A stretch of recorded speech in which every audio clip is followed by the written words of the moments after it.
খুব শখ করে দুটি বিয়ে করেছিল ফরহাদ ভাই। দুই বউকে একসাথে লালন পালন করাটা ছিল ফরহাদ ভাইয়ের শখ। এখন এই শখটি যেন হয়ে দাঁড়িয়েছে তার জীবনের কাল। আমরা একটু তার কাছ থেকে জানার চেষ্টা করি, আসলে ভাই কি হয়েছে, ঘটনাটা একটু আমাদেরকে বলেন। আমি ভাই ধরা খাওয়া গেছি, আমি দুটিকে আমি তালাক দেবো। আচ্ছা ভাই, এই যে আপনি বিয়ে থেকে সরাসরি তালাকে চলে গেলেন, আসলে এই তালাক দেওয়ার কারণটা কি? জানে কুল হইতেছেন আমার জানে তো কুলন লাগবে রে ভাই। সারাদিন পরিশ্রম করি, পরিশ্রম কাইসে এ বউ কবি ও বউ কবি যে আইসো ভাত বাড়ি দিবি, খাওয়াবি, ভালো মন্দ খাওয়াবি। এরা কি করে, এ ডাহে ওর ঘরে শোয়ার জন্য, এ ডাহে ওর ঘরে শোয়ার জন্য। ভাই আমার যে ভাই বডি ছিল ভাই, বডি আর বডি নেই, বডি হয়ে গেছে। আচ্ছা, এই যে আপনি এত দুঃখ প্রকাশ করছেন, আমরা একটু জানতে চাই তার আগে যে আপনার বড় বউকে ছোট বউকে? আমি তো আমাকে চিনবির পারতেছি না, এখন বউ চিনবো কেবা করিয়া। আচ্ছা, এই যে আপু, আপনার কাছে একটু আমরা কথা বলতে চাই। আপনি যেহেতু ওনার ওয়াইফ, এই যে আপনারা দুজন জেনে শুনেই কিন্তু বিয়ে বসেছেন, এখন আপনাদের স্বামী আপনাদের জ্বালায় অতিষ্ঠ হয়ে এই যে আপনাদেরকে ডিভোর্স করে দেওয়ার চিন্তা ভাবনা করতেছে, আসলে এটা আপনার কাছে কতটুকু যুক্তিসঙ্গত মনে হয়? দেখেন, এখন আমরা তো জেনে শুনে বিয়ে করেছি, ঠিক আছে।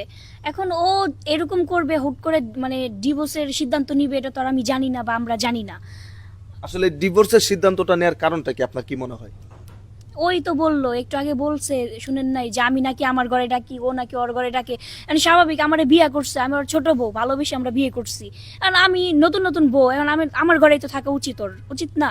আচ্ছা, আমরা একটু তাহলে আমরা শিওর হলাম দর্শক যে উনি হচ্ছে ওনার ছোট বউ। এখন আমরা একটু বড় বউর কাছে যেতে চাই। আচ্ছা, এই যে বড় বউ, আপনি যে আপনার স্বামীকে নাকি আপনার ঘরে রাখতে চান এবং আপনার ছোট যিনি আছে তিনি তার ঘরে রাখতে চাই, এটা আসলে কতটুকু সত্য বা কতটুকু যুক্তিসঙ্গত? সত্য যা বলছে তাই সত্য, কিন্তু আমি তো বড়, আমার তো অধিকার বেশি। কারণ আমার স্বামী, আমি যখন সংসারে আসছি তখন আমার এই সংসারে কোনো সতীন ছিল না, আমি একা আসছি। এই সংসারটা যে 5 বছর ধরে আমি সংসারটা দেখতেছি, করতেছি।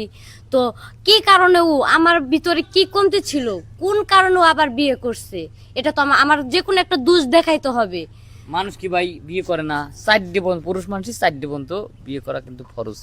আমি দুটি বিয়ে করছি, এটা আমার হ্যাঁ, শখ ছিল। ঠিক আছে। আমার দাদা দুইখান বিয়ে করছে, তা আমি চাইছি যে আমি আমার দাদার মতো হব, আমি দুটি বিয়ে করব, সুন্দর করে সংসার করে মানুষ দেখা দেবো। ওরে ভাই সুন্দর করবে দা, আমি এখন এমন জ্বালায় পড়ছি যে পাড়ার লোক আমাকে লাঠি লিয়ে এসে মারবে। তোমার কি দাদা জানি মারবে? দুইটা বিয়ে করছে, তোমার দাদা আচ্ছা, দুইটা উঠা, বউ চালাইতে চিল্লাচিল্লি পারছে, করিস না। তুমি তো পারো না, তুমি কেন করছো বিয়ে? ডিভোর্সের সিদ্ধান্ত নিছো কেন? কেন নিবা? পাড়ার লোকজন মারবে আসে তোর ঝগড়া জাটি।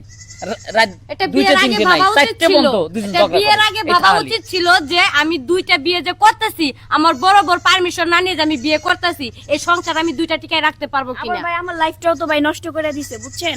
আমি ওর লাইফ, ওর মাংস, হাড় মাংস খায় তারপরে এই সংসার থেকে যাবো। আচ্ছা, এই যে আপনার বউ অলরেডি বলে ফেলেছে, আপনার ছোট বউ, যে আপনার হাড় মাংস খেয়ে তারপরে আপনাকে ছাড়বে, আসলে এই ব্যাপারে আপনি কি বলতে চান?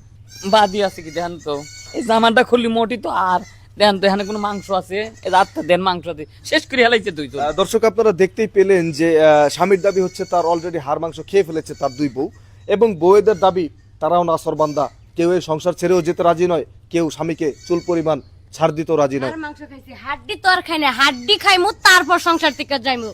তালাকের চিন্তা ভাবনা করলে আমরা যাচ্ছি না কেউ। আচ্ছা, এই যে আপনার বড় সতীন তো অলরেডি বলে ফেলেছে যে উনি হাড্ডি খেয়ে তারপর যাবে, এখন আপনি কি খেয়ে যেতে চাচ্ছেন এটা একটু বলেন।